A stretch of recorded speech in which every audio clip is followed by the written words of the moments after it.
Hello guys, back again with the El Razda channel. Here I will tell Donghua, which I think is interesting to discuss and which you guys may not have watched yet. And the Donghua that I will explain this time is called the First Order. This is a Donghua-themed post-apocalyptic world where humans are forced to survive in a world that has been chaotic after a major disaster that is still unknown. The humans also have to take refuge in a fortress to survive.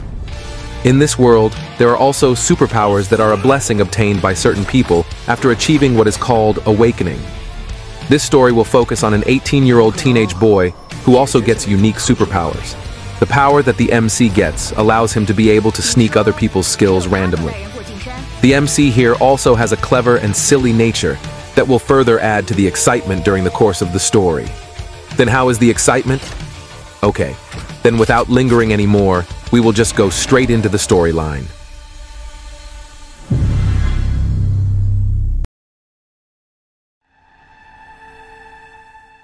The scene begins in a location called the interior of the wilderness, where we will be shown with a man who is in a cave. This man, whose identity is unknown, appears to be carving a sentence on a rock wall, and the sentence contains that he and his group saw the appearance of strange shadows. And in the end, this man lost all his group mates. This sentence became an unsolved mystery at the beginning of the story.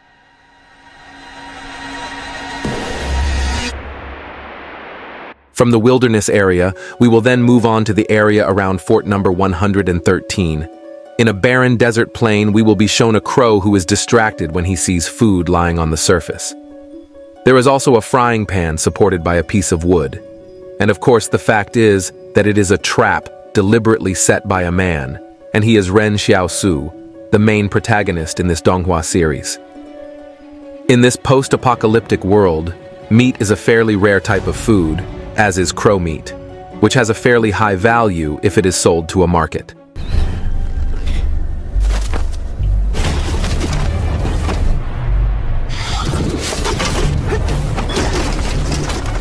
And to stop the raven from rebelling, in the end, Xiaosu strangled him to death, and here he also received a wound on his palm.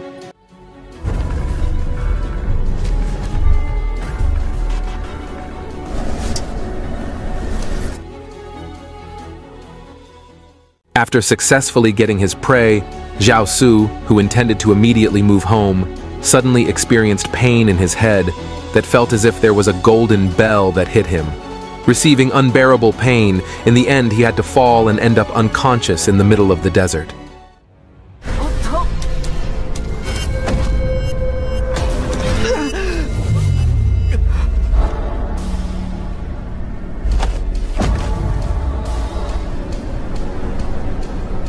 When he opens his eyes again, Ren Xiaosu is now completely in a different place from the previous place. He woke up in a mysterious room that was covered by mist on the floor surface.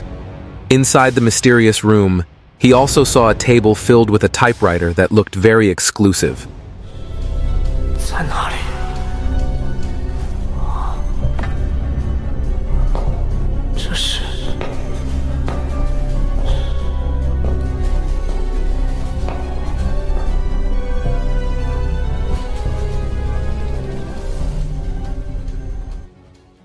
Right in front of the table there is also a large gate, and when touched by Ren Xiaosu, he immediately woke up to the real world.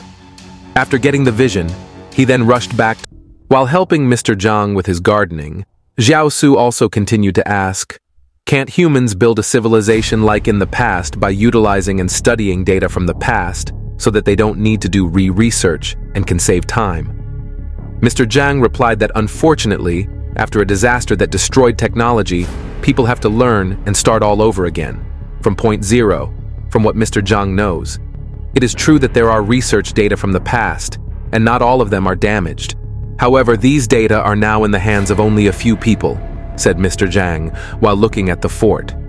Before the class started, Xiaosu also asked a final question, which was, when was the protection wall in this place built, and what was its purpose? Mr. Zhang explained that in this era, wild beasts had been rampaging willingly. Rumor has it that there was a nest of ferocious insects, and that's what forced humans to build a fortress wall intended as a refuge from the threat of wild beasts. This statement made Xiao Su wonder, because from his own experience, most of the beasts would not take the initiative to attack humans. Then, is the fortress built with high walls really used to avoid the threat of wild animals? Or was it something else? In this case, Mr. Zhang told Xiao Su to find the answer himself, as it was time to start class. In addition, Xiao Su, who was interested in the lesson, was also allowed to attend the class, but he was not allowed to go inside. 多谢先生了。 Mr. Zhang's lesson this time was survival class. He said that everyone should stay alert and not think that danger is far away from them. Although there are parents who protect children like them now, when they grow up, they must protect themselves. And this time, Mr. Zhang will discuss what they should do when they encounter wolves in the wild. Here, Mr. Zhang directly directed the question to Xiao Su, who had to answer it.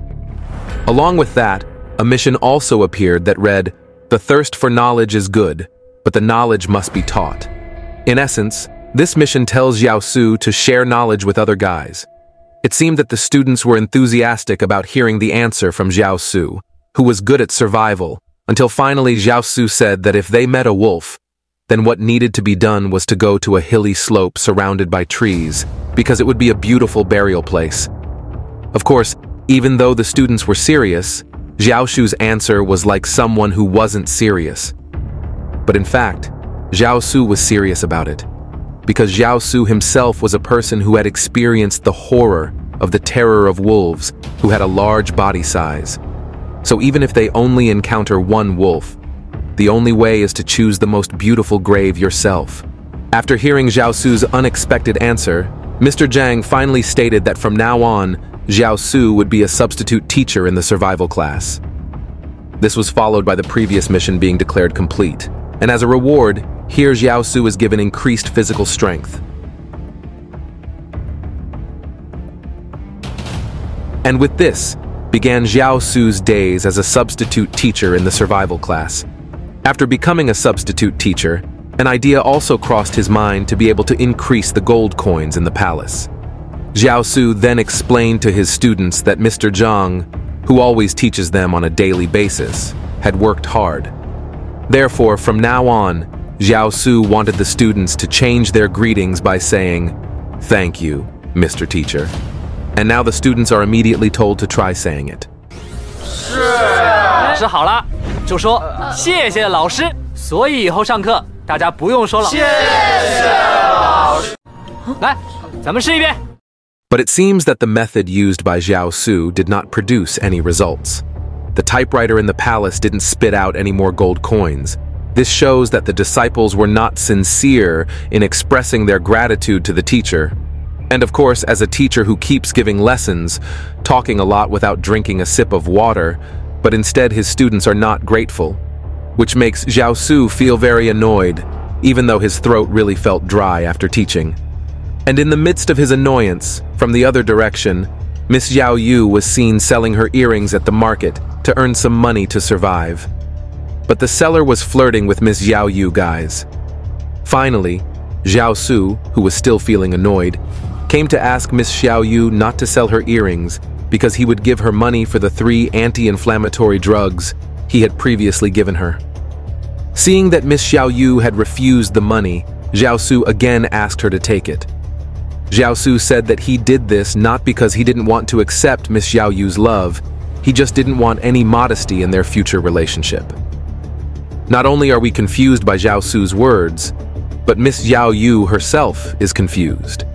What exactly is this person talking about? Trying to look cool, Xiao Su explained to Miss Xiao Yu by using proverbs, even though the proverbs he used were nonsense, but he was still confident. 哥，你说的不对，朱晨跟你喝汤了，而且咱陈家不都是一起吃肉吗？怎么办？对啊，我重说，我一口汤喝，就有你一个碗，以后有。From these strange conversations, Miss Xiao Yu's relationship with Xiao Su in terms of fraternity eventually grew closer. And from here on, Miss Xiao Yu would also frequently visit Xiao Su's home. Next, we move on to a clinic that is the only clinic in this peripheral place. Here we are also shown a doctor who seems unwilling to help a dying patient. Despite the patient's wife's pleas, the doctor does not want to take care of this patient because he does not pay with money, but instead pays with some potatoes on the grounds that he does not have money. Xiao Su and others who saw the incident could not help. Taking care of your own life is already difficult, let alone taking care of others. And because the clouds that brought acid rain were getting thicker, the three of them continued their journey home. By the way, what we saw at the beginning of the scene was also acid rain. So many people were running for cover. 赶紧回家吧。酸雨要来。 On the way home, Liu Yuan thought that if his brother wanted to receive sincere thanks from others, perhaps becoming a doctor was the solution. But unfortunately, that wasn't possible, as Xiao Su himself had no skills in that regard. But to Xiao Su, his younger brother's thinking was very smart, and from now on he was determined to become a doctor. But the sky that sent lightning seemed to not approve of Xiao Su. 当医生。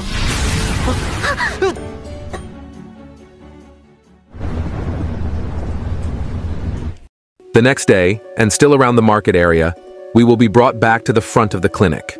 When the doctor came out of his house and stretched a little, that's when Xiao Su, who had been waiting behind the door, immediately activated the basic learning skill paper to copy the doctor's ability.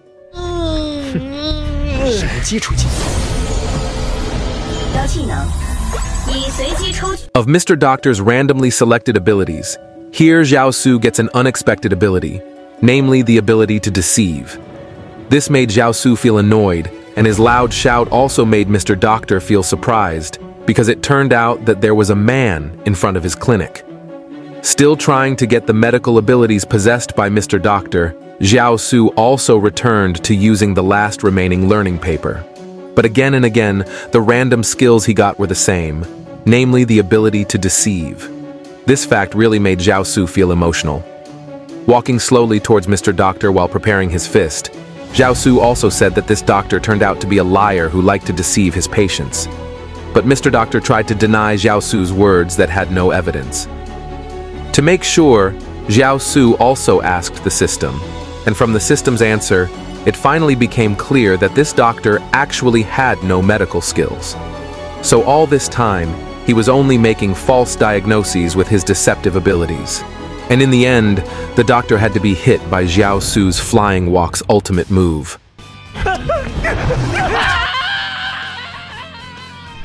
In the evening after returning home, there was also Miss Xiao Yu, who had also prepared a meal for Xiao Su and Liu Yuan. In addition, Miss Xiao Yu was also here to sew up Xiao Su's torn clothes. After preparing the meal, Miss Xiao Yu also asked about what the siblings usually ate at night. Liu Yuan replied that they didn't usually eat dinner, which made her feel worried. The two boys in front of her needed to eat a lot in order to grow and develop at their young age.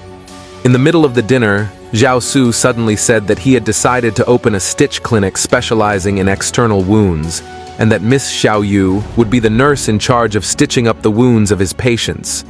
Although Xiao Su had no medical skills, she was able to create a highly effective ointment made from a secret recipe of natural herbs that could treat all kinds of external wounds and reduce inflammation.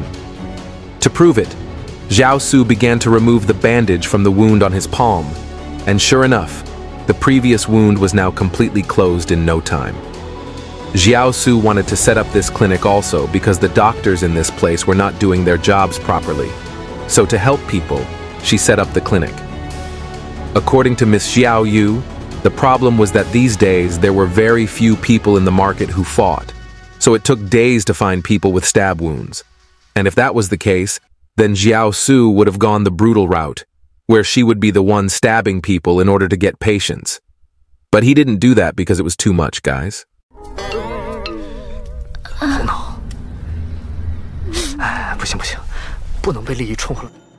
The next day, Xiao Su put up a signboard in front of his residence, and using his legendary pan, he also started making herbal medicines using random ingredients. He did this so that the residents would believe that he was the one who could create the elixir. But from the looks of it, the concoctions made by Xiao Su looked horrible and smelled terrible. In addition, Xiao Su did this also so that his super abilities were not read by the opponent. He also told his brother to never reveal his special abilities to others to avoid unwanted things. And then, instead of continuing to listen to his nagging brother's ocean, Lu Yuan went straight to his school. Several hours had passed, but until now no one cared about what Xiao Su was doing, until finally he had to pull a passerby while covering his nose. It was because Xiao Su's concoction smelled so bad. After pulling the man and seeing his reddened eyes, Xiao Su immediately stated that this man had a problem, and as a solution, he must taste the herbal medicine that Xiao Su was making at that time. Xiao Su also introduced that his medicine was able to reduce inflammation and pain and heal wounds quickly, and it was this medicine that caused the severe wounds he had received to heal quickly.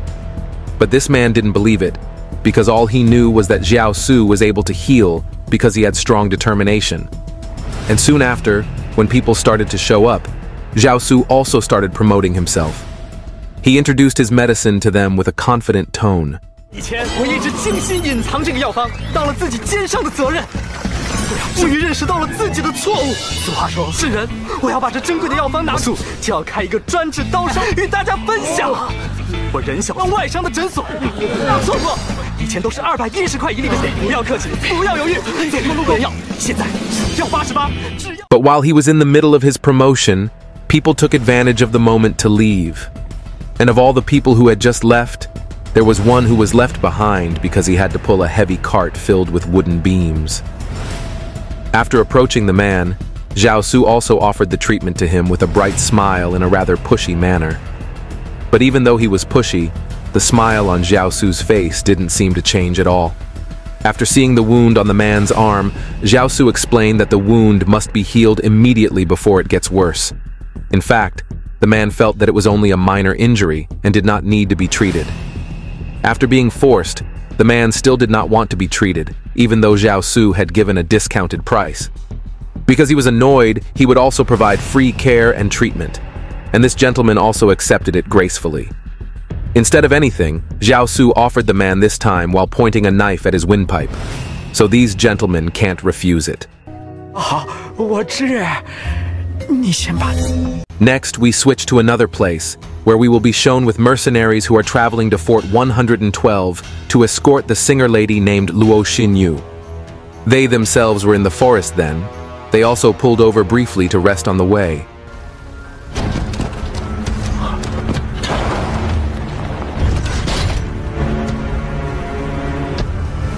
The guide who replaced Ren Xiaosu said that they were almost there, and that in the next 2 days, they might be able to reach their destination.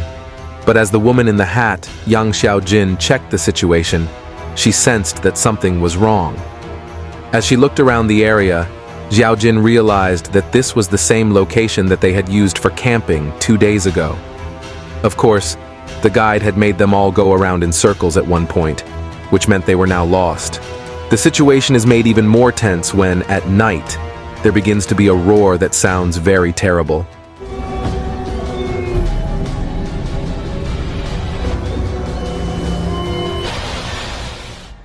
And that's the first order in episodes 1 and 2, guys. If you like this series, please comment and like. And thank you for watching until the end. And the last word from me, bye.